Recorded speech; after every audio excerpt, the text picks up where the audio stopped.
से चली आ रही सतभक्ति की ऐसी धारा ऋषियों, मुनियों, देवताओं और त्रिदेवों ने भी जिसका भेद ना पाया। भक्ति तो सभी करते हैं।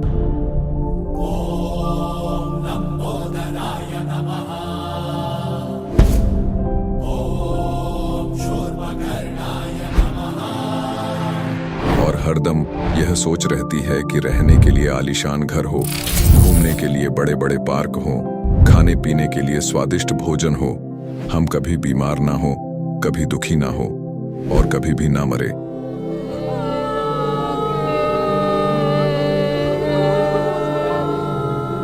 हरदम मौज मस्ती में रहे।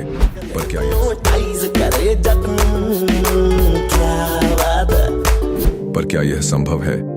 हम सब इतनी भक्ति करते हैं, व्रत करते हैं, श्राद्ध निकालते हैं, कावड़ लेकर आते हैं,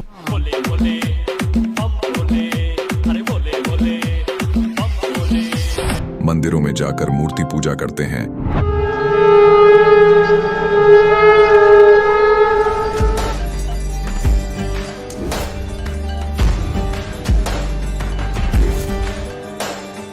भानुकोटि भास्वरं भवाब्धितारकं परं नीलकण्ठमिप्सितार्थदायकं त्रिलोचनं कालकालमम्बुजाशमक्षशूलमक्षरम्। चर्च में जाकर प्रेयर करते हैं,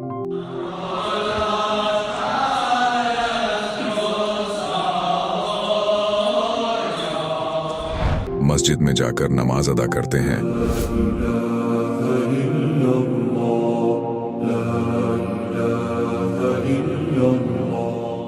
अल्लाहु अकबर कबीरा, और गुरुद्वारों में जाकर माथा टेकते हैं।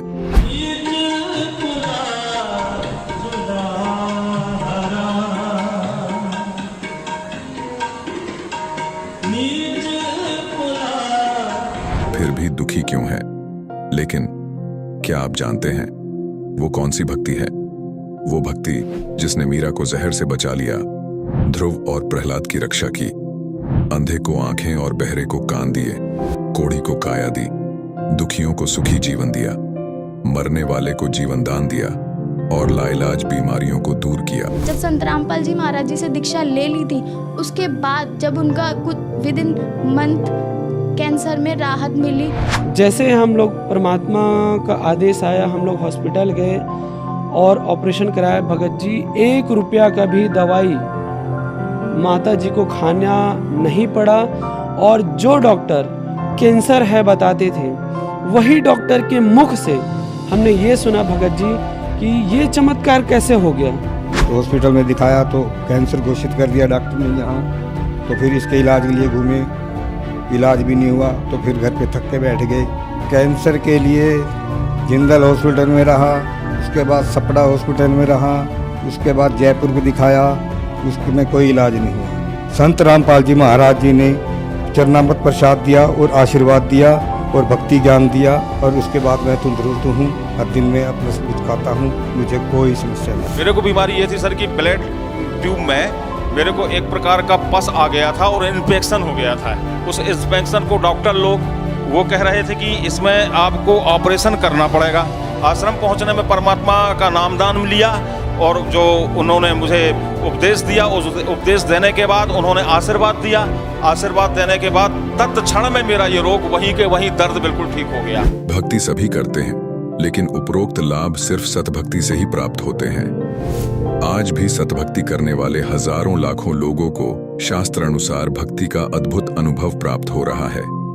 आइए जानते हैं ऐसे ही लाखों श्रद्धालुओं में से एक सतभक्ति करने वाले इस श्रद्धालु का अनुभव। नमस्कार सर। नमस्कार सर साहिब। सर क्या नाम है आपका?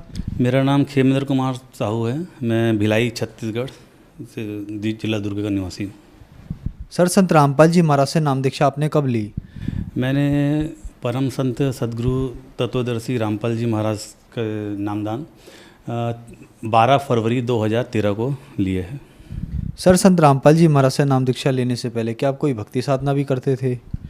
जी हमारा जो परिवार है वो मतलब कबीरपंथी परिवार कहलाता है, और मेरे जो पूरे परिवार के लोग हैं वो दामाखेड़ा से जुड़े हुए हैं, जो प्रकाश मुनि भी जहाँ पे विराजमान है गद्दी में।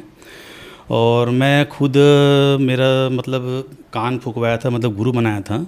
तो मेरे जो गुरु थे वो दामाखेड़ा से ही लगा हुआ है एक किरवई गांव, जो लगभग 2 किलोमीटर दूर है। तो वहाँ जो आचार्य राम जीवन दास जी शास्त्री, तो उनके द्वारा मुझे नाम प्राप्त मिला था।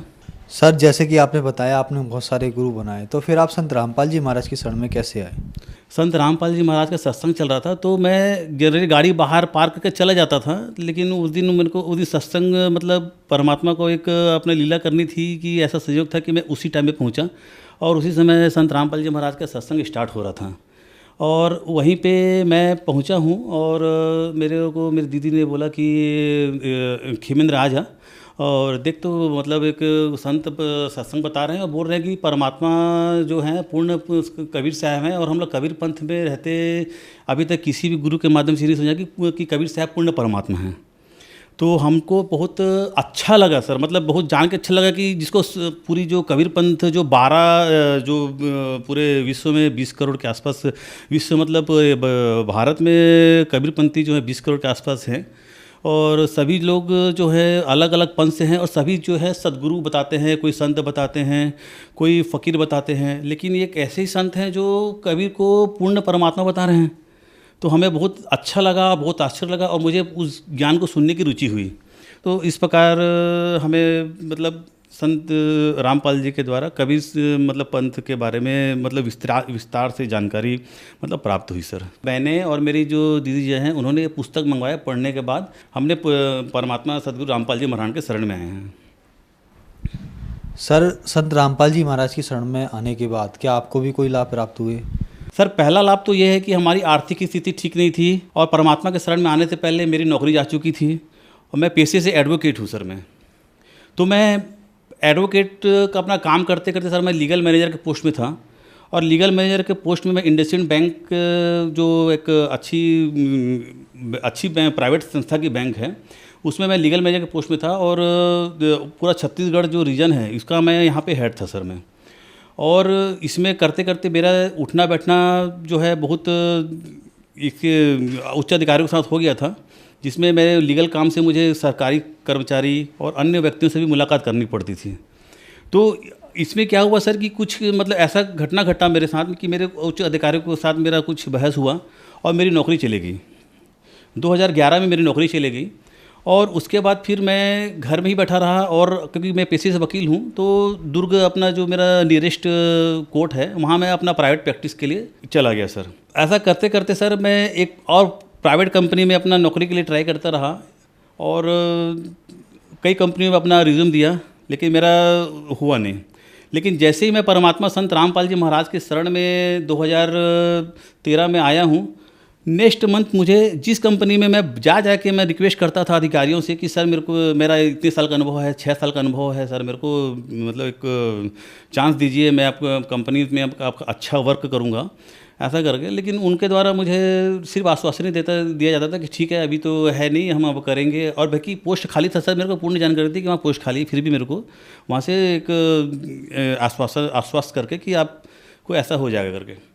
अब उसके बाद मुझे जैसे ही मैं यहाँ से गया हूँ नाम दीक्षा लेके, नेक्स्ट मंथ मुझे वही अधिकारी ने मेरे को कॉल किया, बोले कि साहू जी आप इंटरेस्टेड हैं क्या, हमारे यहाँ वैकेंसी है, आप अगर इंटरेस्टेड है तो कल के आके अपना फॉर्मेलिटी पूरी जो है पूरा कर लीजिए। तो मेरे को मतलब सबसे बड़ा लाभ मेरे को यही देखा कि अरे मतलब परमात्मा के शरण में जाते ही मतलब मेरे को देखो इतना बड़ा लाभ हो गया।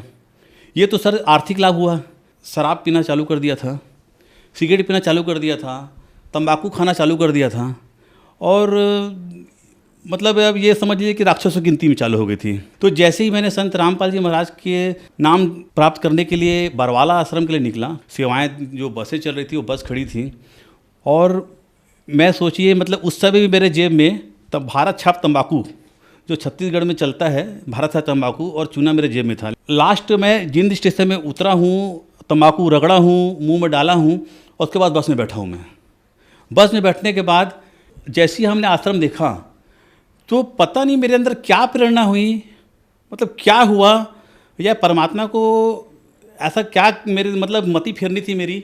मैं ना कोई सोचा ना साचा, मैं तो मेरे जेब से मैं निकाला हूँ चोर पैकेट से डाल के मैं निकाला हूँ और तम्बाकू और जो फेंका हूँ। उस दिन के बाद से भगत जी 2013 12 फरवरी के बाद से ना मैंने सिगरेट पिया, ना मैंने दारू पिया, ना मैं बियर पिया, ना मैं तम्बाकू खाया।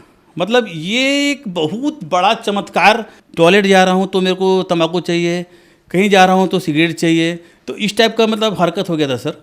अब मैं एकदम परेशान हो गया था। तो इससे मेरे को परमात्मा ने मेरे को मुक्ति दिलाई, मेरा दूसरा लाभ। उसके बाद मुझे आध्यात्मिक लाभ हुआ और उसके बाद मुझे नौकरी मिली। और इसी बीच में क्या हुआ था सर कि मैं पुस्तक मंगाए थे, तो मेरे यहाँ पिताजी जो हैं उनको दांत में पस भर गया था सर। वो भी नाम दीक्षित हैं, संत रामपाल जी महाराज के शरण में आ गए हैं। तो उनके दांत में पूरा वो क्या है, अपना पहले पान खाते थे तो उनके कारण उनका दांत जो है वो पूरा पस भर गया था। तो उसके कारण क्या था, वो पस जो है उनको दांत निकालते गए दांत पूरा आज के डेट में पूरा उनका दांत निकल गया है। और वो पस जो है धीरे धीरे करके पूरा ये जो श्वास की नली है सर हमारी, उसको पूरा जाम कर दिया था। मतलब सर वो डॉक्टर ने उनको ये बोल दिया था, वो आईसीयू पहुंच गए। आईसीयू पहुंचने के बाद डॉक्टर ने उनको ये बोल दिया कि अभी इनको बचाना मुश्किल है। मैं उसी दिन शाम को अंबिकापुर हमारी इंडस्ट्रियल बैंक में था, मैं उससे मीटिंग थी हमारी। तो मैं अपने बॉस को लगाया कि मेरे फादर आईसीयू में हैं और उनको बहुत कम उम्मीद है सर, और मैं अभी जाने कंडीशन में नहीं हूँ ऐसा करके। तो तुरंत तत्काल में छुट्टी दे दिए। और मेरे बड़े भैया हैं वो अपना अलग दुखी हो गए, मैं अलग अपने जाके अपनी वाइफ के साथ और दीदी के साथ रोना चालू किया कि ये मतलब पिताजी अब नहीं रहेंगे, बोल रहे हैं डॉक्टर, पता नहीं डॉक्टर तो ऐसा जवाब दे दिए हैं, अब हम लोग कैसे करेंगे, क्या करेंगे ऐसा करके। तो पता नहीं अगर सर मैं इतना मतलब क्या हुआ कि हम लोग फिर प्रेरणा हुआ, क्या हुआ, मेरे यहाँ ज्ञान गंगा पुस्तक रखी हुई थी। मैं उस समय किराए में पहुँच गया, किराए के मकान में रहते थे हम लोग अलग। उसको बाद मैं गया हूँ और पुस्तक को मैंने खोल के देखा और घर में ही अपने घर में उस पुस्तक को खोल के देखा तो मेरे को नेक्स्ट डे खबर मिला कि आपके जो फादर हैं वो आईसीयू से बाहर आ गए हैं। ये मेरे को बहुत बड़ा लाभ मिला, मतलब परमात्मा ने हमको लाभ ही लाभ दिया है सर। और उसके बाद मेरी पत्नी जो है वो प्राइवेट में थी, उसी बीच हम लोग संत रामपाल जी शरण के में आए थे। तो उसी बीच मेरा छोटा बेटा मेरी वाइफ ने कंसीव किया था। तो उसके बाद हमने बोला कि हम तो शरण में नहीं आ सकते हैं, अब तो इतना लंबा सफ़र भिलाई से मतलब छत्तीसगढ़ से हरियाणा जाना, तो परमात्मा संत रामपाल जी महाराज के आश्रम में नहीं जा सकते। तो मैं एक बोला कि काम करना, तुम संत रामपाल जी महाराज से ना एक बार सबको परमात्मा संत रामपाल जी महाराज सबको आशीर्वाद देते हुए चाहते हैं, और कुछ भी आपके मन में प्रश्न है तो वो सब पूरा प्रश्न पूछते हैं, सब चीज़ का आंसर देते थे उस समय। तो जब आशीर्वाद लेने के लाइन में खड़े थे तो मेरी पत्नी ने संत रामपाल जी महाराज से जी से पूछा कि मालिक मैं तो कंसीव कर ली हूँ, अब मैं तो नहीं आ सकती हूँ आपके शरण में, मैं कैसे करूँगी ऐसा करके। कोई बात नहीं बेटा, आप एरोप्लेन में आ जाना करके।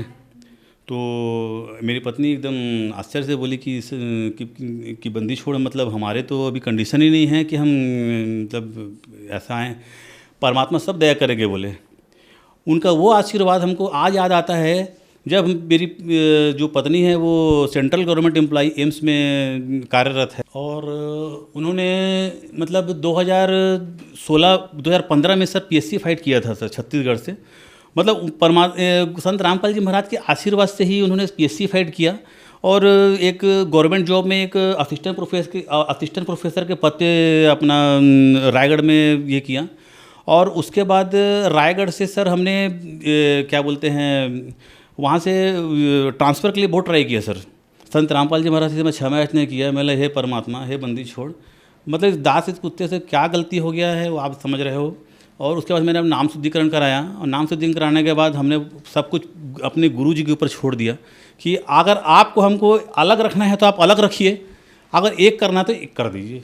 फिर मालिक ने ऐसा खेल किया, हुआ सेंट्रल एम्स रायपुर का पोस्ट निकला, मेरी पत्नी ने भरा और ऑल इंडिया लेवल पे उसने टॉप किया। इतना टेंशन, इतना परेशानी के बीच में पूरा तैयारी की उसने ऑल इंडिया लेवल पे प्रवीण सिंची पे टॉप किया। ये एक चमत्कार परमात्मा का। सर संत रामपाल जी महाराज से नाम दीक्षा कैसे प्राप्त की जा सकती है? परमात्मा का जो ज्ञान आता है वो आजकल कई टीवी चैनलों पे आते हैं, ये सभी चैनलों में नीचे पीली पट्टी दी होती हैं, जिसमें जो जितने भी नामदान केंद्र के बारे में जानकारी के लिए उस नंबर में या संपर्क करेंगे तो उस नंबर से आपको जानकारी मिल जाएगी। आप किस जिला से हैं, किस स्टेट से हैं, किस जगह से हैं। आपके आसपास जो भी नज़दीकी नामदान केंद्र रहेंगे वहाँ पे आपको संत रामपाल जी महाराज के द्वारा नाम दीक्षा प्राप्त किया जा सकता है। धन्यवाद सत साहिब। अब जगत गुरु तत्वदर्शी संत रामपाल जी महाराज जी के सत्संग के माध्यम से उस अद्वितीय आध्यात्मिक ज्ञान के बारे में जानते हैं जिसके माध्यम से आप भी प्राप्त कर सकते हैं ऐसे आध्यात्मिक, मानसिक और भौतिक सुख जो अभी तक आपने सिर्फ मीराबाई, ध्रुव, प्रहलाद जैसे कुछ ही भक्तों की जीवन कथा में सुने होंगे। अब सुनिए तत्वदर्शी संत के संग शास्त्र अनुकूल भक्ति सत्संग, ऐसा अद्वितीय आध्यात्मिक ज्ञान जिसका है सर्वधर्मों के पवित्र शास्त्रों में प्रमाण। यदि मुझे ऐसी स्थिति मेरे शरीर की ना होती तो मैं सपना मानता इसको। तो उस दिन के बाद कह रहा कि और गणा दृढ़ विश्वास हो गया परमात्मा पे। तो यहाँ गरीबदास जी उसी परमात्मा की समर्थता बता रहे हैं कि जब फरमान धनी का आवे को राखे घर जाने नु, कौन बचाओ वहां जाने से, और जा सतगुरु का शरणा लीजे मेटे जमतल बाणे नु, मैं तो दे दी बालम याने नु, मैं तो दे दिए बालम याने। उत्तर दक्षिण पूर्व पश्चिम तो फिरता दाने दाने नु। इस समर्थ की शरण में आने से आपको इतनी बरकत देगा यू भगवान, थोड़े काम में घना सुख, घना फायदा होगा। और आप उल्ट साधना करते हो, गलत साधना कर करके और अपना कर्म बिगाड़ दिए, भक्ति नाश कर ली। जिस साधना से आप कर रहे हो इससे आपको कोई बेनिफिट होने वाला नहीं है। यहाँ क्या बताते हैं, उत्तर दक्षिण पूर्व पश्चिम फिरदा दाने दाने नु, सर्व कला सतगुरु साहेब की हरि आए हरि आने नु। तुम तो कहते हो कि भगवान हमने मिलता नहीं, और भगवान हरियाणा में आए और मुझे मिले, सतलोक लेकर गए, फिर वहां पे छोड़ा। और पुण्यात्माओं आगे फिर गरीबदास जी क्या बताते हैं, मत दे दी है बाल में बैरे नु, मैं तो दे दी है बाल में बैरे नु, मैं तो दे दी बैरे नु, मत दे दिए बाल में बैरे नु। संसारी दी गल्ला चिने ना बूझे शब्द जो गहरे नु, संसारी दी गल्ला चिने नहीं बूझे शब्द जो गहरे नु। ये मुर्दों से ती प्रीत लगावे न जाने सतगुरु मेरे नु, मुर्दों से ती प्रीत लगावे न जाने सतगुरु मेरे नु, मैं तो दे दी है बालम बैरे नु, मैं तो दे दी है बालम बैरे नु। श्वेत छतर सिर मुकुट विराजे देखत न उस चेहरे नु, श्वेत छतर सिर मुकुट विराजे देखत न उस चेहरे नु। ऊंची थड़ियां खेती बोवे ये भूल गए नज डरे नु, ऊंची थड़ियां खेती बोवे ये भूल गए नज डरे नु, मैं तो दे दी बैरे नु, मैं तो दे दी है बालम बैरे नु, मैं तो दे दी बैरे नु, मैं तो दे दी है बालम बैरे। ये संसार समझदा नहीं कहंदा शाम दोपहरे नु, ये संसार समझदा नहीं कहंदा शाम दोपहरे नु। गरीब दास ये वक्त जात है रोओगे इस पैरे नु, गरीब दास ये वक्त जात है, रोवोगे इस पैरे नू, मत तो दे दी है बालम बैरे नू, मत दे दी है बालम बैरे नू। ऊंची थलियां खेती बोए, ये भूल गए हैं नज डेरे नू। ऊंची थलियां खेती बोए, ये भूल गए नज डेरे नू। गरीब दास ये वक्त जात है, रोवोगे इस पैरे नू। गरीब दास ये वक्त जात है, रोवोगे इस पैरे नू, मत तो दे दी बैरे नू, मत दे दी है बालम बैरे। अब इसमें क्या बताना चाहा है परमात्मा के ज्ञान को गरीबदास साहिब जी ने, कि यदि आप किसी मित्र को, बहन भाई को, या कोई और निकट के संपर्क वाले को कुछ बताना चाहोगे इस ज्ञान के बारे में, वो कति सुनने को तैयार नहीं, क्योंकि मन है उसके अंदर प्रभावी है, हैवी है मन।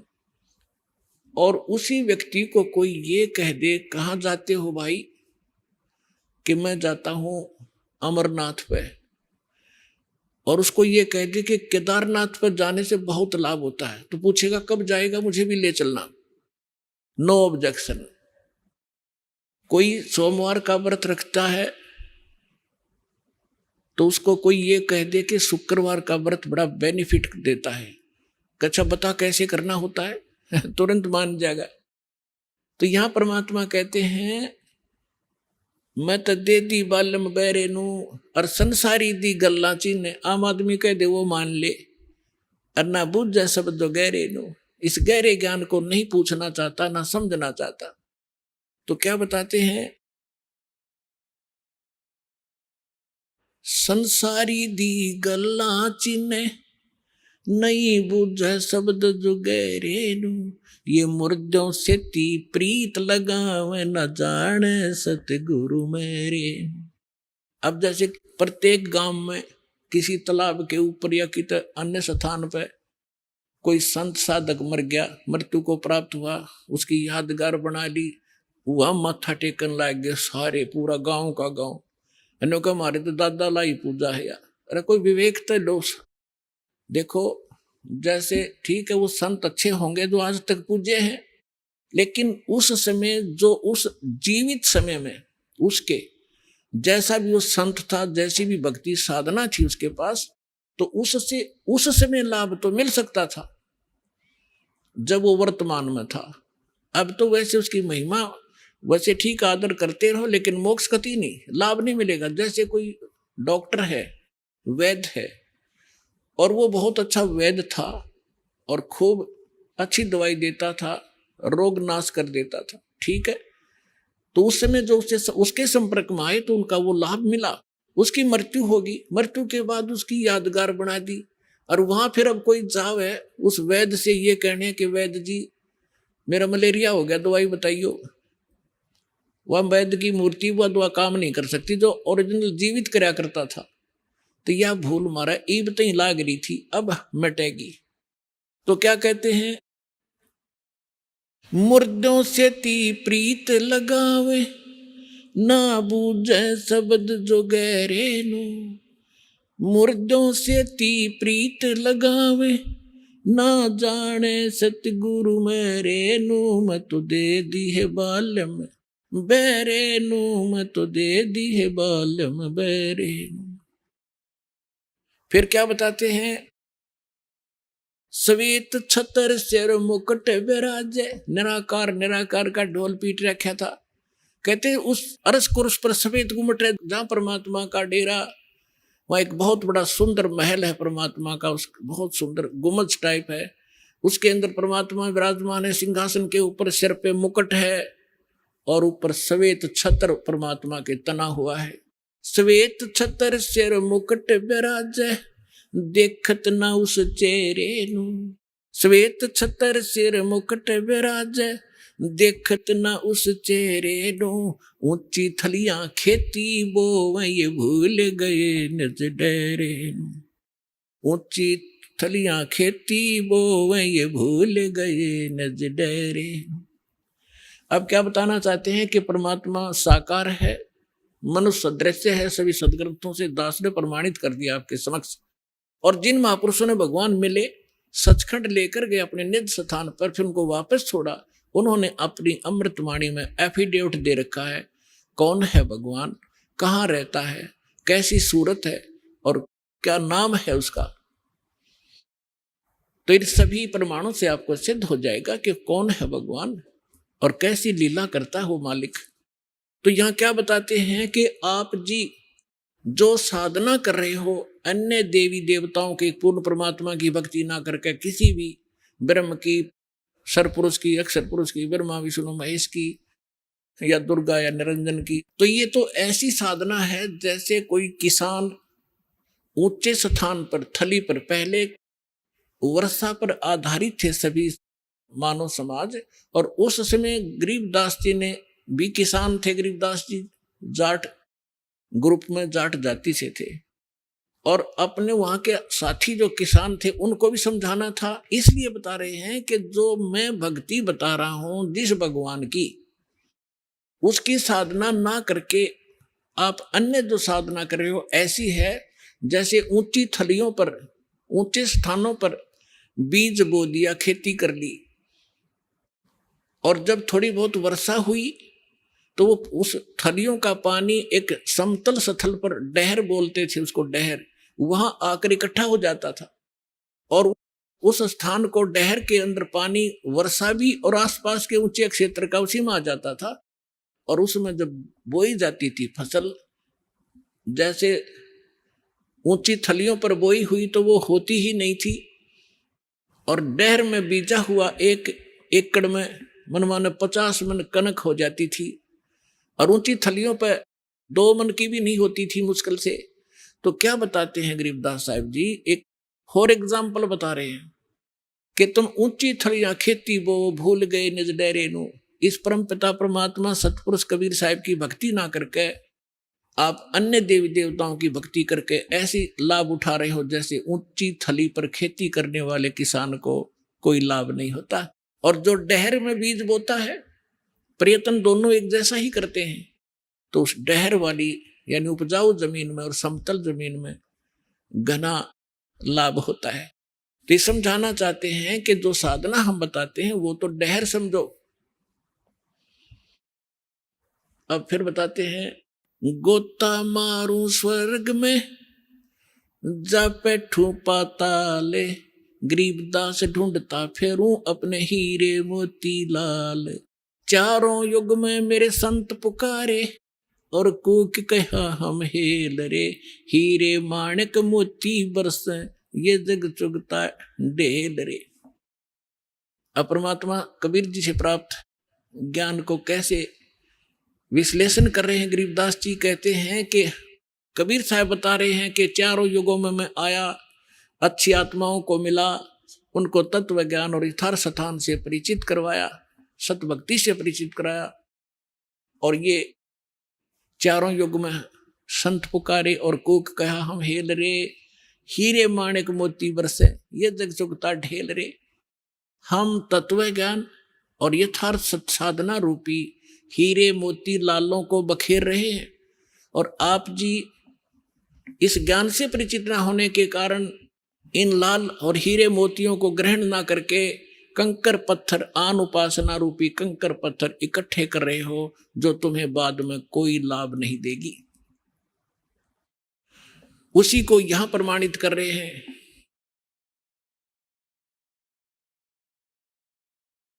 श्वेत छतर सिर मुकुट विराजे, देखत ना उस चेहरे नु, ऊंची थलियां खेती बोवे ये भूल गए निज डेरे नु। पर भी लेन जात है दुनिया, हमरा ज्ञान किन्हे ना सुनिया। अब यहाँ एक प्रश्न है इसके अंदर कि संसारी दी गल्ला चिन्ह ना बूझे शब्द जो गहरे नु। एक बहन ने हमारी दीक्षा ले ली थी, उस बहन की बहन जो है उसका पति शराब बहुत पीता था, और उस जो जिस बहन ने यहाँ दीक्षा ली थी उसका भी ऐसी स्थिति थी। उसके पति ने शराब छोड़ दी थी और नाम ले लिया, और एक बिल्कुल स्वर्ग के तुल्य घर हो रहा था। तो उसकी बहन का वहां आना हो गया, जो दीक्षा किसी और से ले रखी थी, किसी दूसरे पंथ से, और साथ में दूसरी साधना भी करती थी अपनी जो परंपरागत प्रचलित। उसका पति शराब पीता था, बहुत पीटता था, कभी गली में भी खड़ी कर देता रात में शराब के नशे में। अब मैं बाहर खड़ी रहती हूँ, कुंडी लगा के भीतर पड़ कर सो जाता, सवेरे उतरे शराब जब खोल कुंडी ने, इतनी दुखी हूं मैं। तो उस बहन ने कहा कि आप मेरे गुरुजी के पास चलो, वह नाम ले लो और तेरा पति भी शराब छोड़ देगा। तो वह बहन उसके अपनी बहन के साथ हमारे पास आ गई करोथा आश्रम में। जब थोड़ी सी संगत थी, हम ऐसे बाहर बैठे रहते थे सारे, 10 20 50 100 भक्त आते थे दिन में मुश्किल से। तो मैंने पूछा बहन कहाँ से आई? तो उसने बता दिया मेरी सिस्टर है और इसका पति बहुत शराब पीता है और रोज पीता है, इसने बुरा हाल कर रखा है इसका, और नौकरी करता है, एक चवन्नी घर पर नहीं छोड़ता, सारी पी जाता है, बच्चे भी भूखे रहते हैं कई बार। तो मैंने कहा बहन फिर दीक्षा लेनी पड़ेगी आपने, भगवान फिर धीरे धीरे सद्बुद्धि देता है, परिवार के अंदर भगवान प्रवेश हो जाता है और ये पितृभूत भी प्रवेश करके वहां उत्पात मचाते रहते हैं, फिर वो भाग जाते हैं, सद्बुद्धि आती है। तो मैंने पूछा आप क्या साधना करते हो? उसने बता दी मैं ऐसे ऐसे धन धन सतगुरु अड़ा का नाम ले लिया, गुरु जी का ले रही हूँ 4-5 वर्ष से। तो हमने कहा बहन देखो चलो ठीक है, वहां जो तुमने नाम लिया, लेकिन यहाँ नाम लोगे तो सब पिछली पूजा छोड़नी पड़ेगी, ना बीड़ी पीनी, ना शराब, ना पीने के लिए सहयोग देना किसी को, और ना कोई व्रत वर्त रखना। तो वो कहने लगी, मैं कहने लगा बहन बीड़ी क्यों पीती है तू? ने बोली जी बीड़ी मैं पहले ना पिया करती, नाम लेने के बाद पीने लगी। मैं कहा कमाल की बात है, दीक्षा लेने पास छोड़ दिया करें कि बुराई ग्रहण थोड़ी करते हैं। तो उसने क्या बताया जी, जिस सत्संग में हमारे गांव में होता था सत्संग, हम वहां जाती थी तो वो सभी को बीड़ी वितरित करती थी प्रसाद के रूप में, एक प्लेट में डाल के, और साथ में एक माचिस और सींक रख देती थी, और न्यू क्या करती पीले पीले प्रसाद है होता है, मैं ना पिया करती पहले, पर उन्हें शिकायत दी, पीने लगी, यह बीमारी और ला ली मैंने, तो इसको तो मैं छोड़ दूंगी। फिर उसने बताया कि मैं व्रत रखती हूँ। मैं कौन सा व्रत रखती है? कि शुक्रवार का। मैं बोला बेबे बहन ये सभी जो व्रत त्यागने पड़ेंगे जो भक्ति करना चाहती है। ने बोले जी व्रत ना छोड़ू मैं। उसकी बहन कहने लगी जब तक तू कह रही थी मैं सारी बात मान लूंगी, अब तू व्रत पड़ेगी। मैंने उसे पूछा बहन इस शुक्रवार का व्रत क्यों रखती है तू, किस लिए? तो वो कहने लगी कि मैंने कथा, क्या क्रिया होती है इसमें, क्या लाभ है इससे? वह कथा सुनाती है कि एक का पति विदेश चला गया था कोई काम धंधे के लिए, ऐसी कथा है शुक्रवार के व्रत से क्या लाभ है वो बताने लगी। और फिर उसकी काफी वर्ष हो गए थे, उसके पति ने दूर चला गया, उसका भूल पड़ गई, घर नहीं आया। संतोषी माता एक बहन को दिखाई दी उसको, जिसका पति बाहर गया हुआ था दूर देश में, और उसने बताया कि तू मेरे 16 शुक्रवार के व्रत रख ले, तेरा पति घर आ जाएगा। तो उसने 16 शुक्रवार के व्रत रखे और 16वां शुक्रवार का जो व्रत था उसका पति घर आ गया, इसलिए उसकी पूजा करती हूँ। और वह 13 रोज आवर रोज गड़े तो गड्ढे की शुक्रवार के व्रत ने, अकल की चोर। चलो उसका तो पति दूर चला गया था, उसकी तो बुला लिया उसकी संतोषी माता ने, तेरा तो डेली आवर डेली गड़े तने, और फिर भी शुक्रवार का व्रत है कल तुम्हारे अंदर। तो यहां परमात्मा कहते हैं कि संसारी दी गल्ला चीने ना बूझे शब्द जो गहरे नु, सच्चाई से परिचित ना होना चाहते हैं, और ऊंची थलियां खेती वो ये भूल गए नजडेरे नु। फिर क्या बताते हैं कि ये संसार समझदा ना ही कहंदा श्याम दोपहरे नु। अपने आत्माओं 7-8 सत्संग यहां से हुआ था। भाई तन दर सुखिया कोई ना देखा, जो देखा सो दुखिया हो, उदय अस्त की बात करते हैं, मन सबका किया विवेका हो, सबका किया विवेका हो। यहाँ पर कहते हैं झूठे सुख को सुख है ये मान रहा मनमोद, ये सकन से बिना काल का कुछ मुख में कुछ गोद। तो क्या बताना चाहते हैं आदरणीय गरीबदास साहिब जी कि ये संसार समझदा नहीं कहंदा श्याम दोपहरे नू। जैसे एक शराब पिए पड़ा था, जेठ जून का महीना, हरियाणा क्षेत्र, पंजाब, राजस्थान, उत्तर प्रदेश। इसमें जून के अंदर एक भयंकर गर्मी गिरती है और शराब पीकर बाहर पड़ा बिल्कुल मैदान में। और उसका साथी कहता है कि उठ ले भाई, बहुत दुखी है तू, मुंह में झागा रे, पसीना पसीना, रेते में लेटा हुआ है, उठ तुझे छाया में लेटा देता हूं। वो शराब के नशे में कहता है छेड़ना मौजूरी है। वहां धूप में पड़ा है, रेत के अंदर पड़ा है, पसीना पसीना है, और उसको कहता छोड़ दे मौजूरी है। तो परमात्मा कहते तुमने भांग पी रखी काल की, कबीर ये माया अटपटी सब गट आनड़ी, और किस किस न समझाऊं या कुआ भांग पड़ी। तो ऐसे हम इस दुख को सुख मान रहे हैं इस नशे के अंदर। फिर क्या बताते हैं, जैसे एक रिश्तेदार दूसरे रिश्तेदार को, यानी मित्र या रिश्ते रिलेटिव को कोर्ट में मिला, कचहरियों में, और वहां मिलते ही हाथ मिलाते हैं और कहते और क्या हाल है, अकमौज हो रही है। कोर्ट में मौज का क्या काम, वहां तो घी बंधी रहती है। कोर्ट में भी मौज है, वहां गए हैं व्यक्ति को 2 मिनट में चिंता रहती है, वकील नहीं आया, गवाह नहीं आया, फलाना नहीं आया, और फिर और क्या हाल है, ठीक ठाक मौज है। कोर्ट में जाने वाले व्यक्ति को भी मौज है। फिर हॉस्पिटल में गया, किसी का कोई बच्चा बीमार था, मित्र आए वहां मिलने के लिए। अब उससे पूछते हैं और ठीक है, अपना लड़का तो बीमार है, बाकी मौज हो रही है, लड़का मरने को हो रहा है, बाकी ठीक ठाक है। तो परमात्मा कहते हैं ये संसार समझदा नहीं कहंदा श्याम दोपहरे नो। जैसे जेठ का महीना और दोपहर के समय को, और कोई ये कहे कि ठंड सी लग रही है, तो उसने शाम देखिए नहीं है। तो शाम के समय जो शीतलता होती है, तो दोपहर के समय वो धूप में जला हुआ भी ये कह रहा है कि कहंदा श्याम दोपहरे नो, यानी इस दुख को तुम सुख मान रहे हो, झूठे सुख को सुख कहे ये मान रहा मन मोदे, ये सकल चबीना काल का कुछ मुख में कुछ गोदे। फिर क्या बताते हैं परमात्मा, भाई सुरपति दुखिया भूपति दुखिया, रंग दुखी बपरीती हो, कहे कबीर और सब दुखिया, एक संत सुखी मन जीती हो, संत सुखी मन जीती हो। सुरपति देवताओं का राजा इंद्र भी दुखिया, और पूरी पृथ्वी का राजा भी दुखिया, और रंक तो स्वाभाविक दुखी, जो गरीब है वो तो दुखी है ही है। तो परमात्मा ने बताया है, कहे कबीर और सब दुखिया, एक संत सुखी मन जीती हो। यानी परमात्मा की शरण में जो प्राणी आ जाएगा, पूरे सतगुरु की शरण में आने से, उस सच्चे परमात्मा की भक्ति करने से, उसको एक तो ज्ञान ऐसा प्राप्त हो जाता है कि वो संसारिक इन आडंबरों से दूर हो जाता है। उसको ज्ञान ऐसा निर्मल मिल जाता है कि ऐसा निर्मल ज्ञान है, ये निर्मल करे शरीर और ज्ञान मंडलीक है भाई चकवे ज्ञान कबीर।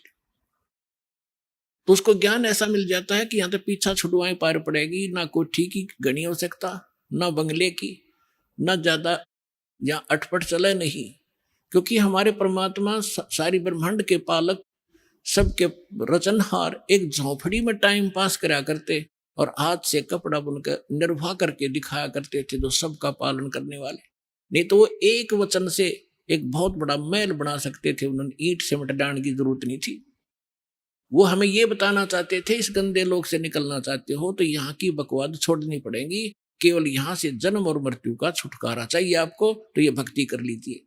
गीता अध्याय नंबर 7 के श्लोक नंबर 29 में कहा है, गीता ज्ञान दाता कहता है कि जो मेरे ज्ञान को आश्रय कर लेता है और तत्वदर्शी संत की जो खोज कर लेता है, और वो व्यक्ति जो केवल जरा और मरण से छूटने का प्रयत्न कर रहे हैं, वो उस तत्पर से परिचित हो चुके हैं और सारे दातम ज्ञान से परिचित हैं, और वो सब कर्मों से परिचित है। वही प्राणी जरा और मन से छूटने का प्रयत्न करते हैं, इस संसार के किसी सुख की वो कामना नहीं करते। तो यहाँ इस आने से आपको ये ज्ञान हो जाएगा और फिर ये समर्थ है। आपको जिस चीज की आवश्यकता होगी, बकवाद नहीं सुनेगा आपकी। आपको आवश्यकता होगी तो आपको तुरंत दे देगा अल्लाह, कहते हैं कुछ भी कारण बनाओ। तो इसलिए यहां परमात्मा कहते हैं, कहे कबीर और सब दुखिया, एक संत सुखी मन जीती हो। मन जीतना यही होता है कि जैसे हमने यहाँ की ये जो नाचना गाना, इसका तो ज्ञान ही हो गया, बकवाद है बेमतलब की। अब नाच गा रहे हैं, ढोल पीट रहे हैं, डीजे बजा रहे हैं, अगले दिन दूल्हे की मृत्यु हो जाती है, टक्कर मार कर रो रहे हैं, बजा ले डीजे। तो यहाँ नानक साहब जी कहते हैं, ना जाने काल की कर डारे, किस विध ढल जा पासावे, अर्जिना के सरते मौत खुड़क दी नानू केड़ा हसावे। जिनको मौत दिखाई देती है, जिनको जाना है यहाँ से, पता है कि ना जाने कब बिजली गिर जाएगी, तो वो ये बकवाद नहीं करा करते। अब कोई भयंकर रोगी है और उसको पता है कि कैंसर होगी है और कुछ दिनों का मेहमान है, कि वो सुनियो डीजे और करके दिखाओ बकवाद। उसको तो उंगलियां पर दिन गिनने पड़ते हैं कब मौत होगी, कितने दिन का जीवन है। तो हम सबको कैंसर है। परमात्मा कहते हैं कि जग सारा रोगी आरे, जिन सतगुरु वैद न जाना, जग सारा रोगी आरे। जन्म मरण का रोग लगा या तृष्णा बिडरी खांसी, और आवागमन की डोर गले में पड़ी काल की फांसी। तो हमने ये काल की फांसी दिखाई देनी चाहिए, और यहाँ से निकलने की जब श्रद्धा बनाएंगे तो हमारा मन जीता जाएगा। इस ज्ञान से हम उल्टे हटेंगे और फिर परमात्मा साथ रहेगा। कहते हैं कल्पे कारण कौन है, कर सेवा निकाम, सेवा माने पूजा, और मैं इच्छा फल दूंगा जब पड़े मेरे ते काम। तो इस प्रकार इस सत साधना करने से आपका भी मोक्ष, आपके बच्चों का भी मोक्ष। और कबीर साहब ने ये वो समय वो है जो वचन पहले कहा था कि भक्ति बीज होगा जो हंसा, और तारों तास के इकोत्र वंशा। अब हजारों वर्षों तक ये सत साधना चलेगी, पूरे विश्व में ये ज्ञान फैलेगा, या कोई सुखी नहीं है। चाहे कितना बड़ा अपने आप को प्रधानमंत्री मान रहा है, चाहे कितना वैभवशाली समझता है, उसने सपने में सुख नहीं है आज के युग में। तो इस ज्ञान से, इस भक्ति से आपकी आवश्यकता भी पूरी होगी और मन भाग जाएगा, आत्मा दृढ़ होगी, आपका मोक्ष होगा, सतलोक चले जाओगे, सदा सुखी हो जाओगे और रहना मर्यादा के अंदर। परमात्मा के तत्व ज्ञान से पता चला कि वो तो हम अपना प्रारब्ध यानी संस्कार ही प्राप्त कर रहे थे। जैसे दास देखता है, सुनता है, भक्त आते हैं कि मैं 40 वर्ष से राधा स्वामी पंथ से जुड़ा हुआ था, कोई कहता 20 वर्ष से मैं धन धन सतगुरु पंथ से था, कोई आसाराम जी से जुड़े थे, और आज बताते हैं कि हमारा सर्वनाश हो गया। पहले हमारी खूब मौज थी, गाड़ी भी थी, बिजनेस भी ठीक चला था, और आज रोड पर आ गए। तो वही तो साधना पहले करते थे जब आपका मौज माचरी थी, और वही साधना करते करते सर्वनाश हो गया, तो भाड़ में जाए सी भक्ति। तो कारण क्या था? उनको ज्ञान होगा यहाँ आने से, सत्संग सुनने से पता चला कि वो तो उनका संस्कार था। जब तक आपके पुण्य चलेंगे, वह बैटरी चार्ज है और आगे चार्जर है नहीं इन्वर्टर का, तो जब तक वो पूर्व चार्ज बैटरी है उससे सारे काम होते दिखेंगे, पंखा भी चल रहा होगा और बल्ब भी जल रहा होगा। और जब वो एकदम डिस्चार्ज होएगी, डाउन होगी बैटरी, सारी सुविधा बंद हो जाएंगी आपकी, क्योंकि आगे चार्जर नहीं। तो सत भक्ति रूपी चार्जर इस आत्मा का फिर लाना पड़ेगा। ये पूर्व जन्म के पुण्य जिसके जैसे भी चल रहे हैं वो तब तक चलेंगे, और जब पापों का दौर शुरू होगा, जब कैर पे कैर टूटेंगे, और वह साधना फिर कति आपको सहारा नहीं देगी, क्योंकि वो पहले भी साधना लाभदायक नहीं थी, क्योंकि आपको ज्ञान नहीं था, जिस कारण से उन नकली संतों के अटपट के वचन सुन के और आप उनके पीछे लगे। उनके विषय में बताया कि चातुर प्राणी चोर हैं, ये मूड मुगत हैं ठोट, और संतों के निकाम के उनको जोगड़ जोड़।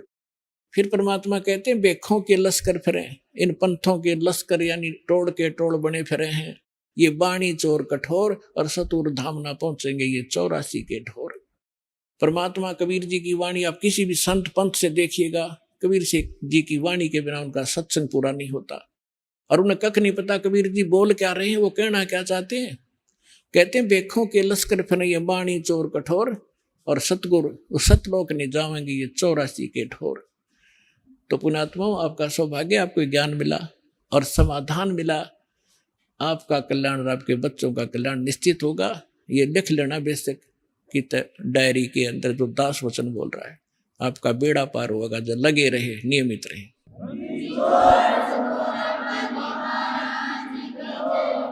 एक तो ज्ञान होता है, ज्ञान तो अद्वितीय है ही है परमात्मा का, और ऐसे ऐसे हजारों की संख्या में, लाखों की संख्या में भक्त हैं। यदि वो अपनी आत्म कथा बताने लगेंगे, पूरा पूरा दिन भी थोड़ा पड़ जाएगा। इस दास ने जब से ये ज्ञान प्राप्त हुआ और परमेश्वर स्वरूप हमारे गुरुदेव ने जब आशीर्वाद दिया दास को कि आप दीक्षा दिया करो, दास तो ये उद्देश्य लेकर भी नहीं भक्ति कर रहा था कि एक दिन इतनी जिम्मेवारी का काम दास को प्राप्त होगा। तो उन्होंने कहा था कि इस विश्व में तेरे समान संत नहीं होगा। उस समय तो दास को यह बात गुरुदेव की ये भी नहीं लगी कि असत्य होगी, क्योंकि गुरु की बात कभी असत्य नहीं महसूस होती। लेकिन ये अपनी औकात से मैं परिचित था कि मैं तो एक भगत भी पूरा नहीं था, और ये कह रहे हैं कि तेरे बराबर संत नहीं होगा विश्व में। कहते हैं संत बोले सहज सुबह और पलट दे ब्रह्मंड। पुण्यात्माओं, आपके लिए सारा काम हुआ है, आपका सौभाग्य है। तो कहते हैं ये संसार समझदा नहीं, कहंदा श्याम दोपहरे नू। गलत साधना करते हैं, गलत भगवानों का आश्रय लिए बैठे हैं। कहते हैं इसी को सुख मान रहे हो, और मानव शरीर प्राप्त करके यदि ये सत्य भक्ति और ये सत्य साधना आपने नहीं की, तो गरीबदास ये वक्त जाता है, रोग इस पैरे नू। ये मनुष्य जीवन एक बार हाथ से छूट गया, ना जाने कितना भयंकर कहर आप पर टूट जाएगा। तो सौभाग्य आपका, आपको स्थान मिला, ये सच्चा नाम मिला और सच्चा ज्ञान मिला। भक्ति करो, औरों को भी समझाओ जो आपके संपर्क में आता है, पर प्यार से, क्योंकि प्रथम बार आपने भी ऐसा ऊट पटांग लगा होगा।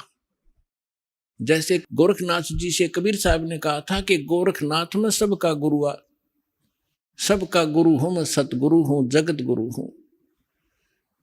गोरखनाथ में सबका गुरु आ, तो गोरखनाथ जी ने कहा था कि तुम्हारा वचन मोह लग गए कड़ुआ, कि तू कैसे अपने आप को सबका गुरु बताता है। जगत गुरु कह रहा है कि धानक और जुलाहा। तो कबीर साहब ने कहा था कड़ुआ लगे सो मीठा होई, हमारी बात पति जैसोई। आज तुझे कड़ुआ लग रहा गोरखनाथ, अगर विश्वास करेगा तो ये मीठा हो जाएगा। तो पुण्यात्माओं, इसी प्रकार हमें भी पहले एक बार कड़ुआ लग गया था, लेकिन आज ये स्वादिष्ट हो गया, क्योंकि ज्ञान ही यही है। तो इसलिए आप अपना भी कल्याण कराओ और पूरे विश्व के अंदर इसका तहलका मचाओ। सब भाई बहन सुखी होंगे, सब हम एक पिता की संतान हैं। सतलोक चलेंगे जहाँ हमारा स्थान, मूल स्थान है। बोलो सतगुरुदेव की।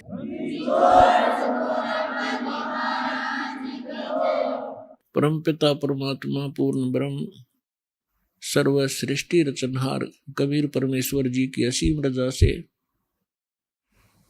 आप सभी पुण्यात्माएं परमात्मा की महिमा सुनने के लिए उपस्थित हुए।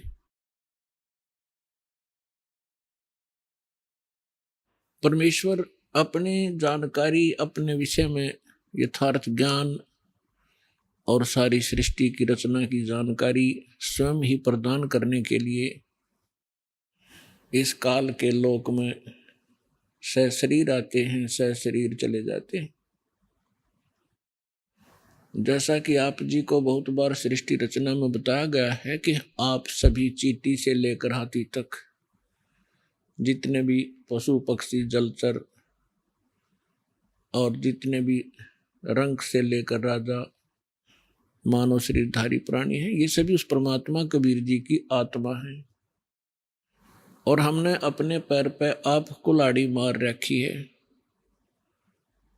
अपनी गलती के कारण।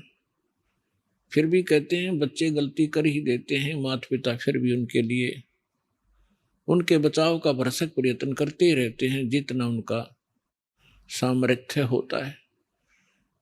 पुण्यात्माओं, अभी आप बालक हो, बच्चे हो, इस ज्ञान में जिसमें आपको ये परमात्मा का यथार्थ ज्ञान होगा और आपकी आत्मा स्वीकार करेगी एक दिन कि सचमुच ये स्थान ठीक नहीं। और जो ज्ञान दास बता रहा है ये किसी डूम बाट के गीत नहीं है या किसी सांगी कवि के बनाए हुए एक फॉर्मेलिटी के 2 श्लोक नहीं है। ये God given complete spiritual knowledge है जो स्वयं परमात्मा ने आके ज्ञान बताया है। इसके साथ साथ वो परमात्मा अपनी लीला अनुसार जो वो लीला किया ही करते हैं, सतलोक से आए और जिन महापुरुषों को वो मिले उनको सतलोक लेकर गए, उस स्थान पर लेकर गए जो हमारा मूल स्थान है, जहां आप और हम सभी रहा करते थे।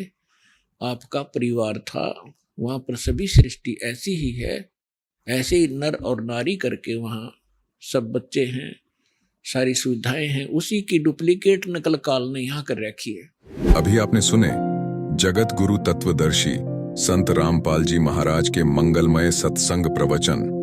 आइए अब सुनते हैं उन भक्तों के अनुभव जिन्होंने संत रामपाल जी महाराज के प्रमाणित ज्ञान से प्रभावित होकर नाम दीक्षा लेकर अनेकों लाभ प्राप्त किए।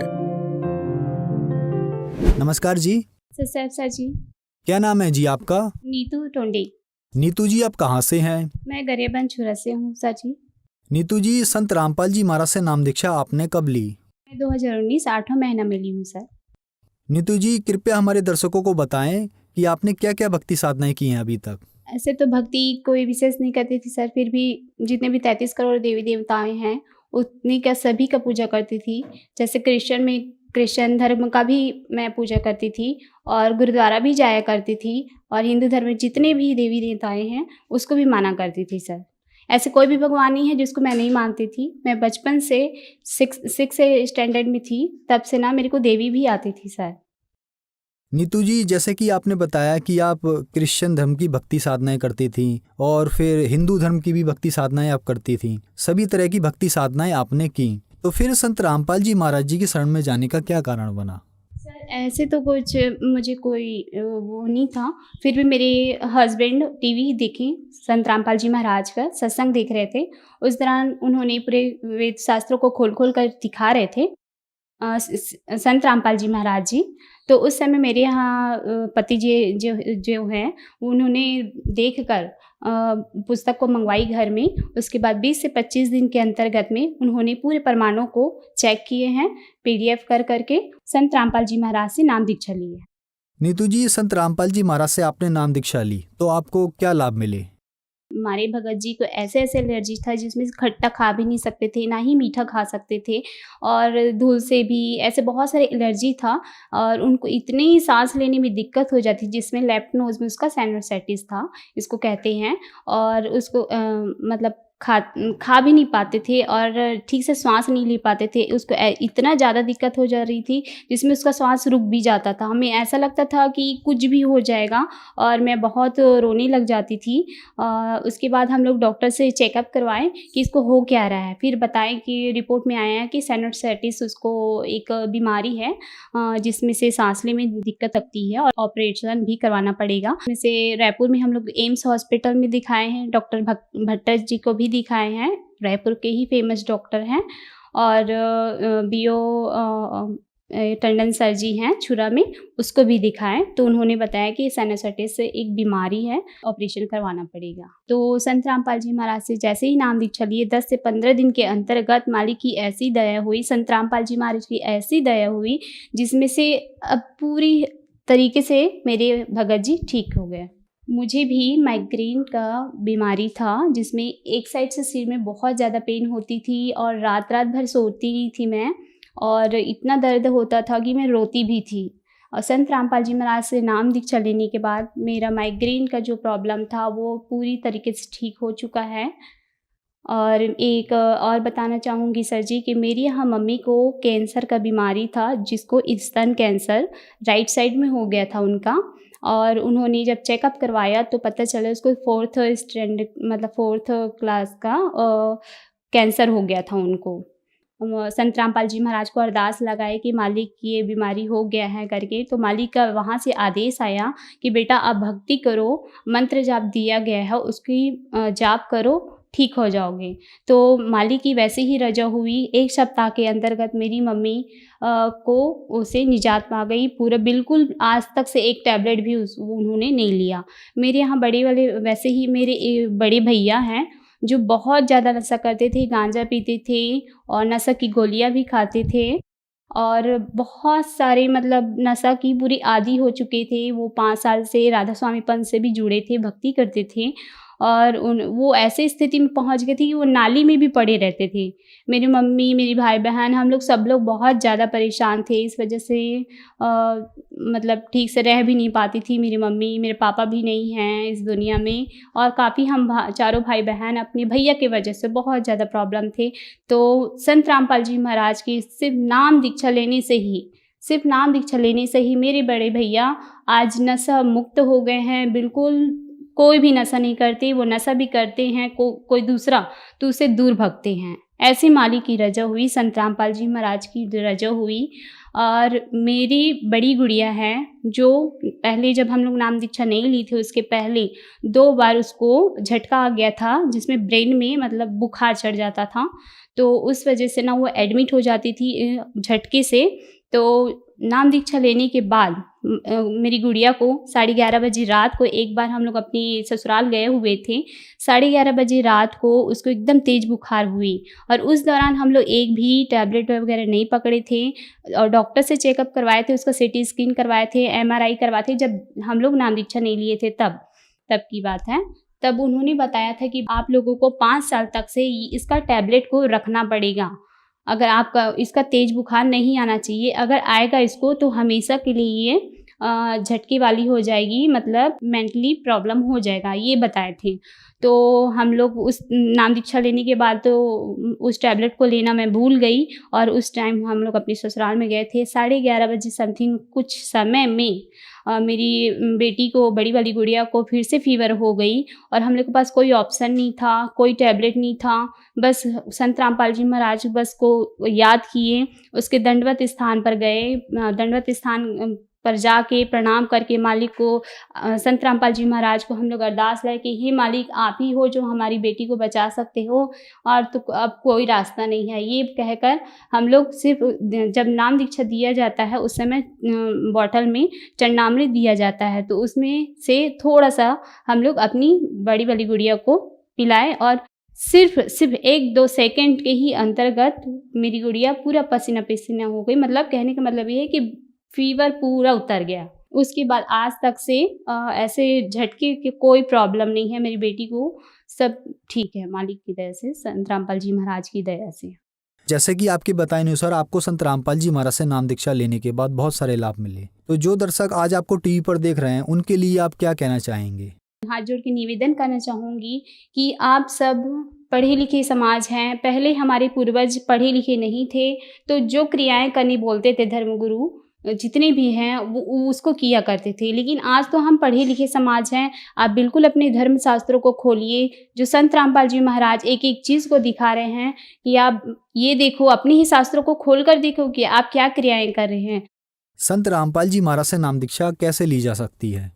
संत रामपाल जी महाराज से नाम दीक्षा बहुत ही इजी है। चैनल में सत्संग आता है संत रामपाल जी महाराज का, उसके नीचे में पट्टी चलती है जिसमें नंबर दिए गए रहते हैं। उस नंबरों में आप डायल कीजिए और अपने नज़दीकी नाम दान केंद्र का पता करके आप संत रामपाल जी महाराज से नाम दीक्षा ले सकते हैं। आप धन्यवाद जी। सत साहिब जी।